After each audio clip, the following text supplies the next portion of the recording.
Fine, n'ụbọchị nke tata inu anyị atụ inu na-asị na mmiri rie enyi ka mbe na-alụ ka ọlọgọdụ. Mmiri rie enyi ka mbe na-alụ ka ọlọgọdụ sisi karịa n'ezi ka o jegbuo. Nke nwa akwụkwọ mmadụ ịmacha ife karịa ya ma jee na ya. Tupu m aga n'ihu, biko nwanne m nwoke na nwanne m nwaanyị, biko tụsara m inu nke a, chia, like ya ma subscribe. Biko ana m achọ ka ife omume nke m na-eme ife ya na-aga n'ihu. Biko chia, subscribe ma follow. Ọ ime nke ka ọkwa niile ka ndị Igbo niile gbaa gburugburu ga-esi na-ama ife gbasara omenala Igbo, inu Igbo na asụsụ Igbo. Biko chia, subscribe ma like. Ka anyị chekwa azụ n'inu nke anyị tụrụ. Inu nke na-asị na mmiri rie enyi ka mbe na-alụ ka ọlọgọdụ. Nke mbụ, anyị ma anụ a na-akpọ enyi. Enyi bụ nnekwu anụ anyị kachasị anụ niile. Aka ndị Igbo ji wee sị onye ji enyi wee kwụọ ọnya ka anụ ọya amatazi. Onye ji enyi wee kwụọ ọnya ka anụ ọya amata. Enyi bụ anụ kachasị anụ niile. O wee sị na mmiri enyi si n'ọka ọ gafee wee gaa nke n'ọfịa ma ọ bụ ụmụ anụ na anụ. O nwere mmiri dị ebe ahụ, enyi wee sị n'ọka o si na ya wee gafee wee gaa saịdị nna. Enyi jee ịgafe na ya, mmiri wee rie afọ ozi enyi sikwa na ya wee nwụọ. Mbe wee nọrọ ebe ọ nọ wee sị nya fụchakwa ka mmiri rie enyi. Wee sị ka ọ makwagoro ọgada wee gakwuo nke ka ebe nke pụta. Mbe na-achọ ọnwụ ozugbo bara uru. Mbe na-achọ ọnwụ ka ọ sị na ka o tie isi nke o ya ebulie buo ya afọ dị anya.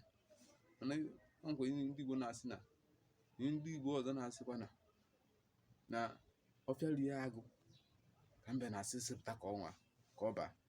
Ọfịa rie agụ ka mbe na-asị sịpụta ka ọ baa. Ofu izu afọ na-agakwa na iri enyi na ọfịa rie agụ ka ugwu ofu ife.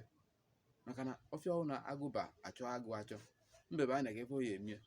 Ọ bụ inu ndị Igbo na-asị na ọkụ gbaa mbe gbuo okpokolo, nwetazi ọkụ bụ ukwu ọwa mee ya gịnị. Ofu inu afọ na-aga ka ntụwa inu na-atọ ọnwa. Mmiri rie enyi ka mbe na-asị ka na-alụ ka ọrụ akwa. Ọfịa rie agụ ka mbe na-asị ka ọ banye na ọkụ gbaa mbe bụ okpokolo, nwetazi ọkụ bụ ukwu ọwa mee ya gịnị.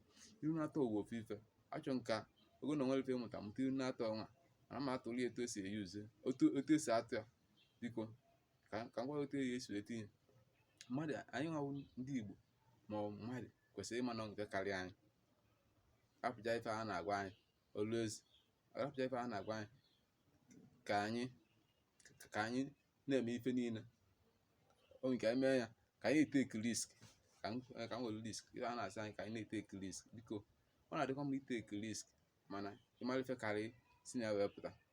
Ọ bụrụ efu na nwoke eke nwee ego ma nwoke afọ nwee nnukwu ego na-alụ ụlọ elu rụọ ụlọ nke izi lụgide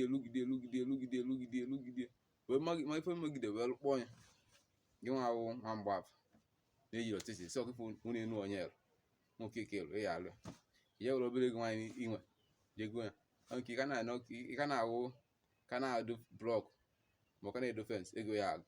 Oligoi ị kwesịrị ịmara ife karịa ife onye karịa ime ọ ma fịa anya o ji emekpọ ya ma ife ahụ melu onye karịa isi na ya pụta. A sị na ka ije mee ije na ya o ya eri ma buru ya anya kwutere okwu.